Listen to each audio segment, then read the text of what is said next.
Wow. Okay. Actually hear the creepy, scary sounds that are accompanying Irma. Outside of the Emergency Operations Center.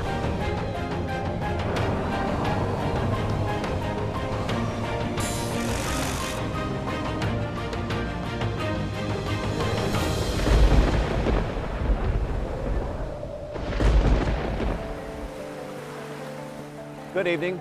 Welcome to Surviving the Storm, a Storm Team 8 special. I'm Chief Meteorologist Steve Derby. We're coming to you from Tampa Bay Watch on South Pinellas Estuary. Tonight, we'll show you some practical ways to help you prepare for hurricanes that will help save property and lives.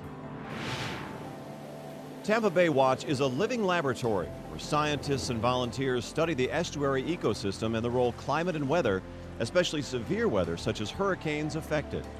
The complex is located at the southern end of Pinellas County on the Pinellas Bayway and along the waters between Tampa Bay and the eastern Gulf of Mexico. The nonprofit's mission: to restore and stabilize sensitive ecosystem damaged during a hurricane. When you have shoreline areas that don't have these natural communities, the whole brunt of the waves and the wind comes ashore and can cause a lot more destruction. But when you look at these natural areas that continue to have salt marsh, mangroves, natural oyster bars, living shoreline communities, they do such a much better in resisting the widespread impacts of a hurricane system. This year, Tampa Bay Watch turned 25 years of restoring the shorelines, plants, and sea life with the efforts of thousands of volunteers and keeping a watchful eye on this beautiful bay area we call home. Irma. It will be many years before Floridians forget the name of this powerful hurricane. Irma caused catastrophic damage and more than 130 deaths as it moved through the Caribbean and up the state of Florida. Irma was the 9th named storm of the 2017 Atlantic hurricane season. It strengthened rapidly as it traveled west, and by the time it arrived in the eastern Caribbean, Irma reached Category 5 strength with 185-mile-per-hour winds. On September 6th, the Category 5 storm first made landfall on the tiny island of Barbuda, with maximum winds of 155 miles per hour. It didn't weaken as it continued west-northwest and slammed into St. Martin, then the British Virgin Islands. Weakening slightly, but still a Category 5, Irma moved near Puerto Rico and the Dominican Republic. Irma made 7 landfalls altogether, 5 as a Category 5, and as a Cat 4 when it hit the Florida Keys on the evening of September 10th. I don't know whether you can see me. NBC reporter Carrie Sanders was there when a Category 3 Irma made a final landfall at Marco Island in southwest Florida. This is the eye wall hitting right now, the strongest winds. Hard to believe, but right over there are several condos. They're only about 2.5 blocks from here, and you can't see a thing. Carrie and his crew were experiencing 100-mile-per-hour winds and driving rain. The whole Florida peninsula saw hurricane-force wind gusts. NHC hurricane specialist Michael Brennan says despite Irma's size and intensity, it could have been a lot worse. Small changes in the track made a big difference in the intensity forecast. If Irma had just stayed a little farther north of the north coast of Cuba, it could have ended up being much stronger at its landfall in the Keys and in southwest Florida. Late in the evening on September 10th, Irma moved into the Tampa Bay metro area. We should point out, Julie, this is now a Category 2 hurricane. It is. With 110-mile-per-hour winds. It's weaker than what it was at landfall. It's Category 3. So that's better news, but as it moves to the north, it is expected to weaken even further. Even weaker, Irma affected nearly every part of Florida, caused more than 92 deaths in the U.S., 80 of them in Florida, and more than $50 billion in damage. In all, 134 people died as a result of this storm, and the losses from it totaled nearly $65 billion. Irma was such a dangerous storm, the National Weather Service has retired its name. Irma was one of the longest lasting and strongest hurricanes in Atlantic history, but that's not the only statistic that landed Irma in the record books. Storm Team 8's Julie Phillips gives us Irma by the numbers. The Tampa Bay area won't soon forget Irma, and the record books won't either. For one, Irma's sustained wind speed topped out at 185 miles per hour as it approached the Caribbean. Irma is only one of 4 hurricanes to have winds reach that strength. Number 2, Irma maintained its max wind speed for 37 hours. That's the longest a tropical cyclone has maintained winds at that level or higher anywhere in the world. Michael Brennan, a specialist with the National Hurricane Center, explained how Irma's massive wind field brought issues across the entire state. The whole Florida peninsula saw hurricane-force wind gusts, so we knew that the risk was really there. So we had hurricane watches warnings up for essentially the entire peninsula. Number 3, Irma is the strongest hurricane to hit the Leeward Islands. Brennan explained to us why Irma's winds were just so strong. Irma had this really intense period of long-lived Category 5 status over the Caribbean, where typically storms that get that strong either interact with land or they go through some sort of eye wall cycle, and they won't stay strong for that long. And number 4, Irma had the lowest pressure recorded in a decade. Irma's central pressure dropped to 914 millibars, the lowest since Dean in 2007. And last but definitely not least, Irma was the longest-lived Category 5 hurricane. It maintained Cat 5 strength for a remarkable 3.25 days. Safe to say, we hope to not have to deal with a storm like Irma anytime soon. Hurricane Irma caused some strange natural weather phenomena as it approached the Bay Area last September. Storm Team 8 meteorologist Ian Oliver explains why these unusual weather events took place. Bayshore Boulevard is one of Tampa's most iconic locations. It's the perfect spot for a scenic stroll along the bay. Now that is, of course, when there's water in it. Hurricane Irma had widespread and devastating impacts across much of Florida, but this was definitely the strangest. You've got to go out probably what is that, like 300 yards probably until you can actually get to the water. So, it's different. You're not going to see this again anytime soon. As Irma approached from the south, a strong offshore wind aided the astronomical low tide in pushing water out of the already shallow bay.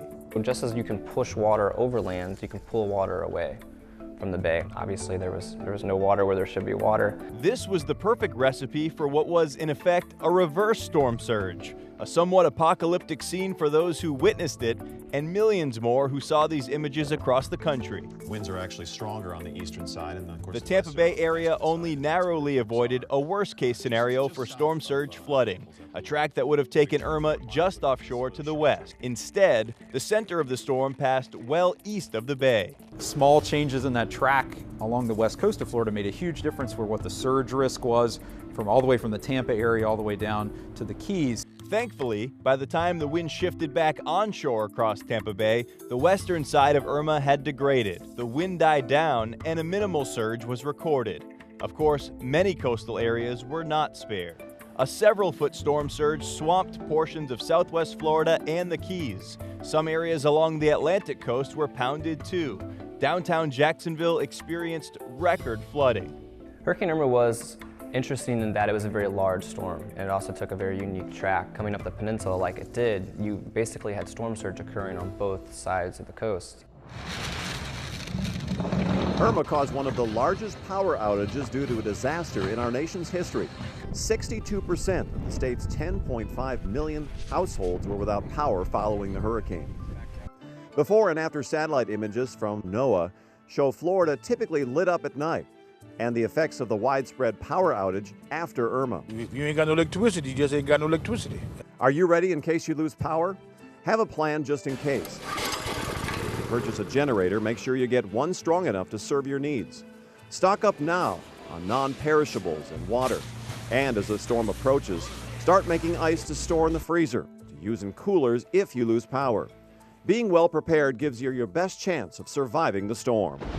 Storm surge. It's the hidden danger that comes with every hurricane and what you should avoid at all costs. We'll show you why storm surge is so devastating.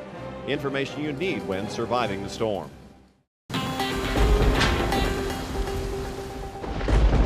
Do you have a personal hurricane plan for your family? Part of it should include a hurricane kit. Meteorologist Lee Spann shows us how to put one together.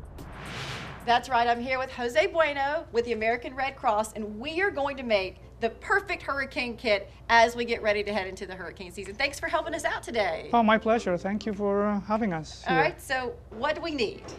Of course, first of all, we need water. 1 gallon per person per day in your family. So 1 gallon per person per day. We have food here, and I like a lot of these bars, and so we are going to put them in our kit. So they're filling and they hold have up, right? Absolutely. They have a lot of calories, so they're a good nutritional value. And keeping with the food, so we have canned food, and of course you always want to have a can opener ready to go, a manual can opener. Yep, that's right, because you won't have electricity, you need a manual. All right, and so Jose, you actually went down into Puerto Rico after Hurricane Maria and saw some of these in action. Absolutely. So there's a couple of things that I used in Puerto Rico a lot.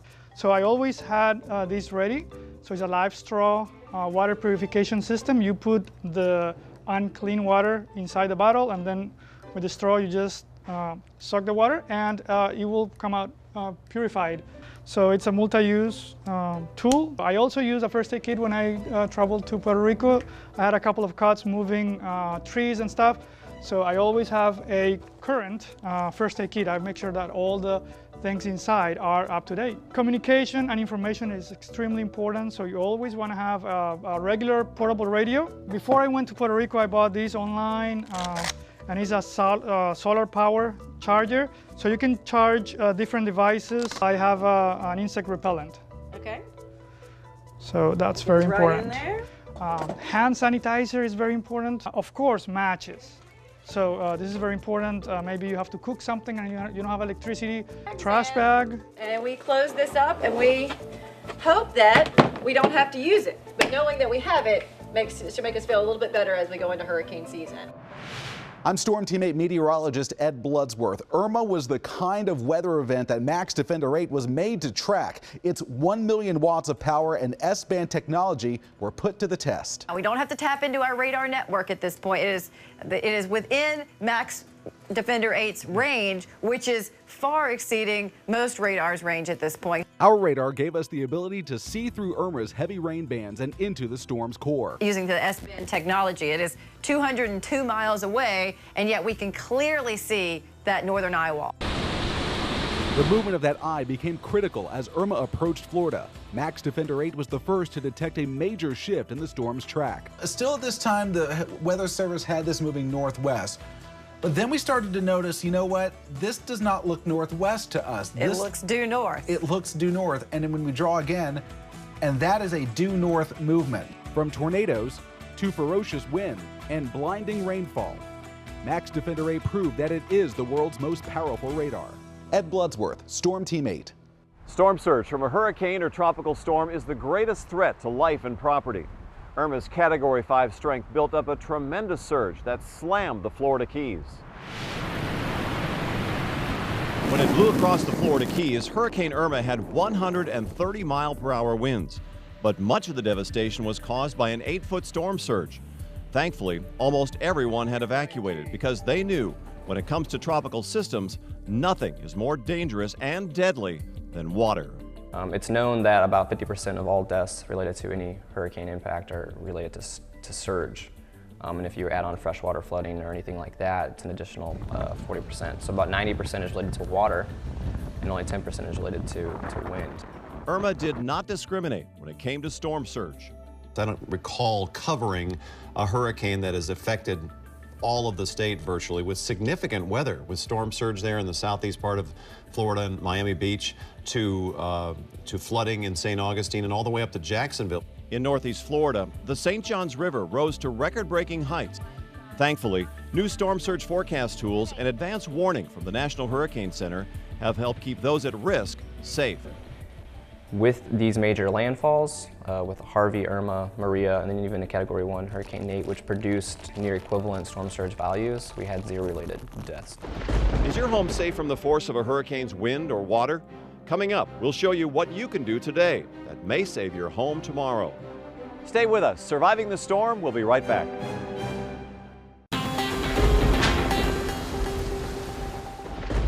Last year, NASA launched a space mission to give scientists a look directly into the eye of a hurricane. Storm Teammates Ed Bloodsworth shows us what 8 pint-sized satellites orbiting the Earth have been able to tell us. And drop Pegasus is away. Ignition of the Pegasus rocket with Cygnus. Launched and into orbit, University of Michigan scientists realized a vision when Cygnus satellites were deployed at over 300 miles above the Earth. The original science goal of the project was to support measurements of winds in the inner core of hurricanes, often and with sufficient quality to be able to improve the weather forecasting skill. Dr. Chris Ruff and the Cygnus team were able to take satellite-based wind measurements from a wide variety of storms, from weak tropical storms to Category 5 monsters like Irma and Maria. Yeah, those two storms were really perfect for us to be able to quantify our very high wind performance. Cygnus researchers were able to compare their data with observations from Air Force and NOAA aircraft in real time. I mean, we used the hurricane hunters as kind of our ground truth, to verify our performance. So we had a huge amount of intercomparison data between their standard measurements of the hurricane wind speed and our measurements from the top down. Dr. Ruff tells us the satellites will continue taking measurements up to the year 2022. Ed Bloodsworth, Storm Team 8. Buildings like this one here at Tampa Bay Watch are designed and built to withstand hurricane winds and storm surge. Storm Team 8's Julie Phillips shows us some of the newest ways to strengthen your home. Keeping the wind out and the roof on. That's the main goal when it comes to protecting your home against a hurricane. We hear folks that said, hey, I wish I would have looked at getting some kind of shutters sooner because, I was one of those people that was trying to get that last sheet of plywood. Michael Ribaldi of the Federal Alliance for Safe Homes heard many regrets like this last year after Irma. If you'd like to not be that person this year, now's the time to start planning. First, look at your roof. If you're in the market for a new one, Ribaldi recommends looking at the wind zone it is rated for. A roof is not where you want to skimp on costs or just look for the longest warranty. You may also want to put down a secondary water barrier, which is the aspect of putting something below the shingles that should you lose your shingles, water's still not going to penetrate into the roof of your house. Another way to harden your roof is with a hurricane clip. It doesn't look like much, it's about $1, but it attaches to your walls and roof truss or framing unit, and it can greatly enhance what your roof can withstand in a storm. It can be added into new construction like this, and it's a little more difficult, but also into existing homes too. You should also be looking at your windows and your doors. There are many new options out there too, Ribaldi explained. And that's what people need to start thinking about now to decide, are they going to go with something like impact glass, which is, protection 24/7, 365. You don't have to worry about putting up a shutter, or are you going to purchase some kind of shutter system? To prevent any wind debris, start inspecting your yard and landscaping too. Remember, in 100-mile-per-hour winds, things like gravel can act like bullets that can actually go right through your window. I'm Storm Team 8 meteorologist Julie Phillips. Mother Nature sometimes needs a little help recovering after a hurricane hits. We'll show you what an army of volunteers is doing to save our shoreline. More Surviving the Storm coming up after the break.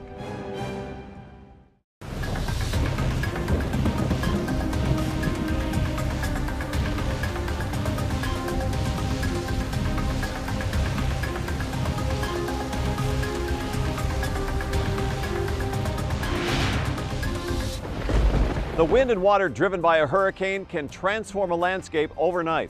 We know the damage a storm can do, but can severe weather actually help the environment? The force of strong hurricanes like Irma batter everything in their way. Veteran NBC reporter Kerry Sanders discovered Irma's fury standing in the path of Irma's eye wall as it slammed ashore on Marco Island. When the wind turns, we start, wow.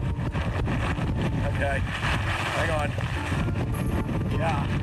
Even though it is below the water's surface, aquatic life is not immune to a storm's damage and destruction. Tampa Bay Watch is a nonprofit organization dedicated to preserving and restoring the bay with the help of a large volunteer workforce.